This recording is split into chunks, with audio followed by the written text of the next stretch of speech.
ज्वलत्कराळजिह्विका तदत्कठोरदंश्रिका प्रदीप्तदिग्विदिक्तट प्रचण्डवह्निकीलका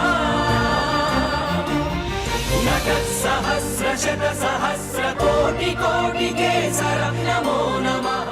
गलद्दानगण्डं मिळद्भृङ्गषण्डं चलच्चारुसुण्डं जगत्प्राणसौण्डं कनद्दन्तकाण्डं विपद्भङ्गचण्डं शिवप्रेमपिण्डं भजे वक्रतुण्डं भजे वक्रतुण्डं। पौराणिकरहस्यानि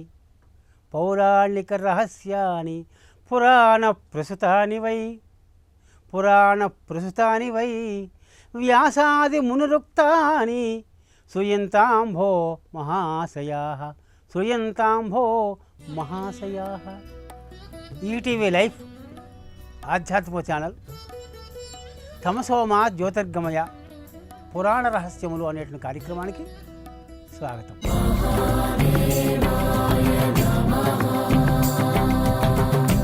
అసలు మనకి వారసులు ఎవరు అనే రహస్యాన్ని మహాభారతం చెబుతోంది. మన సంతానం వారసులు అనుకుంటున్నాం. పిల్లాడో పిల్లో లేకపోతే అన్నగారు కొడుకులో తమ్ముడు కొడుకులో వీళ్ళు వారసులు అనుకుంటున్నాం. అసలు వారసులు వీళ్ళు కారు, వేరే ఉన్నారు. మనం వాళ్ళ దగ్గర రుణపడి ఉన్నాం. ఈ భూమి మీద పుట్టినందుకు గాను మనం ఒక నలుగురు రుణపడి ఉన్నామండి. ఆ నలుగురు రుణాలు తీర్చుకోవాలి. ఆ నలుగురికి మన ద్రవ్యాన్ని పంచిపెట్టాలి. ఆ నలుగురికి మన ద్రవ్యాన్ని ఇవ్వాలి. ఇవ్వకపోతే బలవంతంగా వాళ్ళే తీసుకుంటారు. ఎవరయ్యా నలుగురు? చత్వారో ధనదాయాదాః ధర్మ అగ్ని నృప తస్కరాః ధర్మాగ్ని నృప తస్కరాః తేషాం జ్యేష్ఠావమానేన త్రయకుప్యంతి సోదరాః. ఇది ఒక నలుగురు అన్నతమ్ములు ఉన్నారట మనకి. సంతానం కానీ సంతానం వాళ్ళకి మన యావత్తైశ్వర్యము వాళ్ళకి సమర్పణట. మన ఆదాయంలో వాళ్ళకి హక్కులు ఉన్నాయట. చత్వారః అంటే నలుగురు. ధనదాయాదులు మన సంపదలకి వారసులు వాళ్ళు. చత్వారో ధనదాయాదాః. ఎవరయ్యా నలుగురు? ధర్మ, మొట్టమొదటి వారసుడు ధర్మ అంటండి. అగ్ని, రెండో వారసుడు అగ్నిహోత్రుడు. నృప, మూడో వారసుడు రాజు. తస్కరాహ, నాలుగో వారసుడు దొంగ. ఇలా నలుగురు వారసులు ఉన్నారు మనకి. అయితే మన సంతానం అయిపోతుందండి. నువ్వు పెళ్లి చేసుకున్న తర్వాత సంతానం, పెళ్ళికి ముందు నుంచి ఉంటారు వీళ్ళు. నువ్వు భూమి మీద పడ్డావో ఈ నలుగురు వారసులు నీ దగ్గర, ఈ నలుగురు వారసులకు నువ్వు డబ్బులు కట్టబట్టాలి.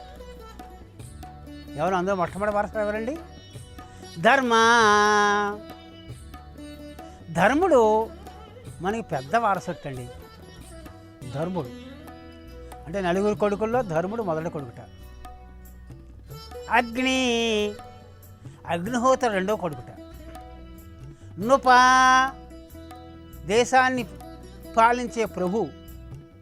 తస్కర, దొంగ.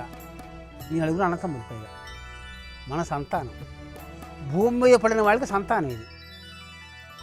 అందుకని ప్రతి ఒక్కళ్ళు మీ ద్రవ్యంలో కొంత భాగము ధర్మం కోసం ఖర్చు పెట్టి తీరాలి. అలా ధర్మం కోసం నువ్వు ఖర్చు పెట్టలేదో అధర్మం ప్రజ్వరిల్లి ఉద్ధృతమై నీ సర్వ ద్రవ్యాన్ని నాశనం చేస్తుంటుంది. నీకు నీ పెద్ద కొడుకు ఎవరయ్యా? ధర్మం. ఎంత చిత్రమో చూడండి. మహాభారతం చదువుతాం ఈ మాట కూడా. ధర్మ కార్యాలు చెయ్యాలి. లేని వాడికి ఇదో దానం చెయ్యాలి. అంతా ఇచ్చేమని కాదు. వాడి వాటా ద్రవ్యం ఏ గుళ్ళోనో ఏ కార్యక్రమాలు జరుగుతుంది, నీ వాట మంచి కార్యక్రమం, దానికోసం యజ్ఞం, దాంట్లో నీ కొంత సొత్తు, ఓ పుణ్యకార్యం. ఖచ్చితంగా ధర్మరూపంగా ద్రవ్యాన్ని ఖర్చు పెట్టకపోతే ఆ ద్రవ్యం అధర్మబద్ధంగా ఖర్చు పెట్టబడుతుంది. నువ్వు ధర్మానికి ఉపయోగించేవా గొడవ లేదు, దానివల్ల నీకు ప్రయోజనం, పుణ్యం, భోగభాగ్యాలు, సౌఖ్యం, మంచి జన్మ. ఎప్పుడైతే ధర్మానికి ఉపయోగించలేదో అది అధర్మానికి వినియోగం అయిపోతుంది. ఎవడో పట్టుకుపోతాడు ఆ పాటని. ఏమవుతుంది అప్పుడు? దానివల్ల పాపం, దుష్టకృత్యాలు, దుష్ట జన్మ వస్తుంది. కనుక ధర్మానికి ఖర్చు పెట్టేవా మంచి జన్మ పొందుతావు, ఖర్చు పెట్టలేదా దుర్మార్గ జన్మ కలుగుతుంది. డబ్బు పోక తప్పదు, డబ్బు పోవడం లేక తప్పదు. డబ్బు పోవడం తప్పనప్పుడు ధర్మకార్యం దానికోసం కేటాయించిన ద్రవ్యం దానికి వినియోగించడం ఉత్తమం కదా. అది మొదటిది. అగ్ని, మన సంపాదన మీద అగ్నికి కూడా అర్హత ఉందిట, హక్కు ఉందిట. పొద్దున్న లేచనలాగా రాత్రి పడుకునేదాకా అగ్నిహోత్రం లేకపోతే బ్రతకలేము మనం. అన్నం వండాలంటే అగ్ని ఉండాలా, నూనె దీపం వెలిగించాలా, ఆ అగ్నిహోత్రం ఆహారం కదా అది. ఏ పని అయినా అగ్నిహోత్రం లేదా సాధ్యం కాదు మనకి. సూర్యరశ్మి ఉందా, ఆ సూర్యరశ్మిలో వేడిమే కదా మనం అనుభవిస్తున్నాం. మొక్కలు పెరుగుతున్నాయా, ఒంటికి ఆ సౌరశక్తే కదా ఒంటికి వస్తుంది. ఇంట్లో విద్యుత్ కూడా ఆ సౌరశక్తి మూలంగానే వెలుగుతోంది కదా. కనుక అగ్నిహోత్రం ఏ రూపంలోనైనా నిత్య జీవితంలో మనకు ఉపయోగిస్తూనే ఉంది. అంత ఉపయోగిస్తున్నప్పుడు అగ్నిహోత్రానికి నువ్వు రుణపడలేవా? నువ్వు అగ్ని కొంత ద్రవ్యాన్ని నువ్వు సమర్పణ చేయలేవా? పూర్వంలో మా ఇంట్లో ప్రత్యక్షంగా నేను చూశాను, చాలాసార్లు చూశాను. ఏ పిండి వంట ఇంట్లో వండినా పిండి వంట అయిపోయిన తర్వాత ఒక అరిసో, గారో, బూరో ఆ పొయ్యికి ఇలా అగ్నిహోత్ర సమర్పణ చేసి అందులో వేసేవాడు. స్వామి అగ్నిహోత్రాన్ని ఈ దయవల్ల మేము పిండి వంటలు వండుకోగలిగాం, కట్టెల పొయ్యి వంట అగ్నిహోత్రంలో వేసేవాడు. అగ్ని సమర్పణ. మనకి ఈవేళ పని మనిషి అది పని చేయించుకుని, పప్పు రుబ్బించుకుని, మళ్ళీ మాట అన్నీ చేయించుకుని, ఇంత కూరో ఇంత నీ ఇంట్లో ఫంక్షన్ జరుగుతున్నప్పుడైనా 2 ఇడ్లీలనే పెట్టకపోతే, నువ్వు టిఫిన్ తింటూ ఆవిడకి ఏం పెట్టకపోతే ఆవిడ మనసు క్షోభించదా? ఆవిడ చేత పనులను చేయించుకున్నావు కదా. అగ్నిహోత్రం చేత వెట్టి సేకరీ చేస్తున్నావు నువ్వు. నిజంగా అగ్నిహోత్రాన్ని వెట్టి సేకరీ చేస్తున్నావు. ఇలా గ్యాస్ లైట్ వెలుగుతుంది, ఇలా అంటున్నావు, టక్కి వెలుగుతావు, స్టవ్ అన్నీ వెలిగిస్తున్నావు. ఏమిస్తున్నావు అగ్నిహోత్రుడు నువ్వు? కనీసం పొద్దున దీపం పెడుతున్నావా? సాయంకాలం దీపం పెడుతున్నారా? ఏమీ అగ్నిహోత్రానికి ఏ పని చేయటం లేదా? కానీ వెట్టి సేకరీ చేయించుకుంటున్నావా? జీతం భర్తలు లేని కూలివాడు ఎవడైనా ఉంటే మన ఇంట్లో అగ్నిహోత్రుడే. అందుకే నేను పూర్వంలో నిరంతరము నిత్యాగ్నిహోత్రులు ఉండేవారు. నిత్యం ఇంట్లో అగ్నిహోత్ర చాలా ఉండేది. ఈవేళ స్టవ్లు, గ్యాస్ స్టవ్లు వచ్చాయి. గ్యాస్ స్టవ్లో వంకాయ కాలుస్తున్నావా? కొంచెం చిట్లిందా, స్టవ్ మీద పడుతుందా? పండేవండి, అది అగ్ని సమర్పణ. పాలు పొంగుతున్నాయి, అయ్యో పాలు పొంగు పరుగు నిలిపోతున్నాయి, కిందైనా పడిపోతుంది తప్ప పాలు పొంగిపోకుండా నిలిపోసేస్తాం. ఒక చొక్క పడిని అగ్ని సమర్పణ జరిగి తీరాలి. జరగకపోతే ఏమిటండి? అగ్ని ప్రమాదాలు జరుగుతాయి. ఒక్కొక్క ఇల్లు ముహూర్తాలు పెట్టుకుంటారు, అగ్ని పంచకల్లో ముహూర్తం పెడుతూ ఉంటారు, అంతే సంగతులు. కానీ అగ్ని ప్రమాద అగ్నిహోత్రుడికి కష్టపడితే, అగ్నిహోత్ర మనస్సు క్షోభిస్తే నీకు కష్టమే తప్ప కష్ట నష్టాలే తప్ప సుఖం అనేది, ఇష్టం అనేది జరగదు. అందుకని అగ్నిహోత్రుడికి నీ ద్రవ్యంలో కొంత భాగం కేటాయించాలి. కనీసం మినిమం ఏమిటయ్యా అంటే, ఈవేళ పాలు పొంగినా కొంచెం వదిలిపెడుతూ ఉండడం. ఆ అగ్నిహోత్రం మీద స్టవ్ మీద కాల్చినా సరే అది ముందు ఆయన తింటాడు. మొక్కజొన్న పొత్తి కాల్చిన అగ్నిహోత్రం మీద ఆయన తిన్న తర్వాతే అది పక్కన అవుతుందో మనం తింటున్నాం. అది కూడా మంచిదే మనకి. కనుక అగ్ని సమర్పణ చెయ్యిందే, అగ్నికి మనం రుణం తీర్చుకుందే మన బ్రతుకు తెల్లవారస్తుమా అని చెబుతోంది. అందుకని ఎక్కడైనా హోమాలు జరుగుతుంటే మీ వంతు ద్రవ్యాన్ని ఆవుని పట్టుకెళ్ళి ఇవ్వండి. యజ్ఞం చేస్తుంటే మీ వంతు ద్రవ్యాన్ని ఖర్చు పెట్టండి. పూర్ణాహతి జరుగుతుంటే మీరు కూడా అక్కడ వస్తువులు దొరుకుతాయి, అది కొని మీరు కూడా అందులో వేయండి. అగ్నికి సమర్పణ చేయడమే ఆయన రుణం తీర్చుకోవడం, ఆయనకి మన ద్రవ్యాన్ని పంచిపెట్టడం. ఆయన హక్కును ఆయనకి ఇస్తున్నాం అంతే, ఆయన వాటా ఆయనకి ఇస్తున్నాం అంతే. ధర్మ అగ్ని అలా జరగకపోతే ఏమవుతుందండి? అగ్ని ప్రమాదాలు జరుగుతాయి. నృపా, రాజు ఉన్నాడు, నీ ద్రవ్యం మీద, నీ సంపాదన మీద రాజుగారికి లేదా పాలకుడికి, ప్రభుత్వాలకి హక్కు ఉంటుంది. నిన్ను హాయిగా సంపాదించుకొస్తున్నారు కనుక, మంచి బాగా చక్కని పాలన జరుగుతోంది కనుక నువ్వు సంపాదించుకోగలుగుతున్నావు. సంపాదించినప్పుడు 100 రూపాయలు సంపాదించినప్పుడు ఓ 10 రూపాయలు 20 రూపాయలు ప్రభుత్వానికి కట్టి తీరాలి ట్యాక్స్, సంపద పన్ను. సంపద పన్ను కట్టుతున్నసేపు నీకు ఏ గొడవ లేదు. కనుక మన ద్రవ్యం మీద హక్కుదారుడు రాజు కూడా ఉన్నాడు. రాజు అంటే దేశాన్ని పాలించే రాజు, ట్యాక్స్, ఇన్కమ్ ట్యాక్స్. కానీ ఎంతో కొంత ద్రవ్యం ప్రభుత్వానికి వెళుతుంది. ఆయన ఒక హక్కుదారుడు. నృప తస్కరాహ, దొంగకు కూడా మన ద్రవ్యం మీద హక్కు ఉంది. ఎంత చిత్రమో చూడండి. మనకి 4వ కొడుకు దొంగ, అసలు కేసులో ఆదాయాన్ని పంచుకోవాల్సిన వాడు ఈ నలుగురుట. కాబట్టి దొంగకి హక్కు ఏమిటండి? ఎవరి జీవితంలోనైనా సరే ఎప్పుడైనా ఏ దొంగతనం జరగకుండా ఎవరైనా ఉన్నారా? అప్పటికి కనీసం ఇంట్లో చిన్న చెంచాయినా పోకుండా, ఒక పెన్నైనా పోకుండా, ఏ ద్రవ్యము పోకుండా, ఏ వస్తువు పోకుండా ఎవరైనా ఉన్నారా? ఉండరు. ఉండడానికి వీలు లేదు. అలా ఉన్నారంటే ఎప్పుడో మొత్తం అంతా పట్టుకుపోతుంది. ఎవరో గ్యాంగ్ వస్తారు, మొత్తం ఇల్లంతా దోచేస్తారు. కనుక ఈ నలుగురికి మనం సరిసమానంగా ఎంతో కొంత వాళ్ళకి సమర్పణ చేస్తూ ఉండాలట. మరి దొంగలకి ఏం చేస్తున్నామండి? చేస్తున్నాం. ఇంట్లో అప్పుడే కొని తెచ్చో మిఠాయి ఉండలు ఓ గంటకే చీమలు పట్టేస్తున్నాయి. చీమలు దొంగలు. నీ ద్రవ్యాన్ని నీ పర్మిషన్ లేకుండా తినేస్తున్నాయి. నేను పురుగు పడుతుందా? వాళ్ళు దొంగలు. దొంగకి ఇచ్చే హక్కు దానికి ఇస్తున్నాం. ఎలకలు శుభ్రంగా దోచేస్తారు ఇంట్లో. హరి అంటే హరించేవాడు హరి. ఎండలో ఎండపెట్టవు, ఎండు మిరపకాయలు ఎండలో ఎండపెట్టావు, కాకులు ఎత్తుకుపోతున్నాయి. పోయిందా? ఈ ద్రవ్యం పోయింది. అప్పుడప్పుడు చెంచాలు చిన్న చిన్న గిన్నెలు పోతూ ఉంటాయి, పట్టుకెళ్తారు, తేవడం మర్చిపోతూ ఉంటారు. మనం అడగడం మర్చిపోతూ ఉంటాం. బట్టలు ఆరేసిన బట్టలు ఎగిరిపోతూ ఉంటాయి, అయితే ఎవడో పట్టుకుపోతూ ఉంటాడు. ఇవన్నీ కూడా కాకి అలా చూస్తూనే ఉంటుంది, అలా ఎత్తిపోతుంది. కోతి మనం బయటకు వెళ్తుంటే చేతిలో ప్యాకెట్ కనపడితే దాని మీద ఉరికేసి పట్టుకుపోతుంది. నువ్వు దొంగకి రుణం ఉన్నావు కనుక ఆ రుణం తీర్చుకుంటున్నాయి. ఇవి బలవంతంగా లాక్కెళ్తున్నాయి. అసలు హరి అంటే ఆయన, హర అంటే ఆయన, వాళ్ళిద్దరు పరమ దొంగలు. మన పాడి పరమ దొంగలు అంటే మన పాపాలు హరించే మహానుభావులు. నువ్వు కనుక పుణ్యాలు చేస్తూ అంటే నీ పాపాలు హరించేస్తారు. నువ్వు పాపాలు ఎక్కువ చేస్తే నీ పుణ్యాలు హరించి పట్టుకుపోతారు, నిన్ను కష్టపడతారు, కష్టాలు పెడతారు. కనుక హరించేవాడు అందరూ అనేక రూపాలు. బొద్దింకలు, ఇంటి నిండా బొద్దింకలే, అలా చీమలే, ఎలకలే, వీళ్ళందరూ దొంగలతో సమానం. కనుక ఈ నలుగురికి మన ఆస్తి మీద పూర్తి హక్కులు ఉన్నాయి, నలుగురికి ఆయా వాటాల ప్రకారం. అయితే వాళ్ళలో ఒక ఒప్పందం ఉందండి. అంటే నీ ఇంట్లో దొంగతనం జరగకుండా ఉండాలన్నా, అగ్ని ప్రమాదం జరగకుండా ఉండాలన్నా, రాజుగారికి ట్యాక్స్ బలవంతంగా పట్టుకుపోకుండా ఉండాలన్నా, కోట్లు సంపాదించు, అంత బ్లాక్ మనీ తెలిసింది ప్రభుత్వానికి. సడన్గా రైడ్ చేశారు, మొత్తం ఎక్కడెక్కడ ఇళ్ళు ఉన్నాయో, ఎక్కడెక్కడ నీ చుట్టాలు ఉన్నారో, నువ్వు ఎక్కడెక్కడ దాచడానికి అవకాశాలు ఉన్నాయో మొత్తం అన్నీ పట్టేసుకుంటా పట్టుకుపోతారు. నువ్వు రూపాయికి 20 రూపాయలు 30 రూపాయలు కట్టేసి ఉంటే గొడవ లేదు కదా.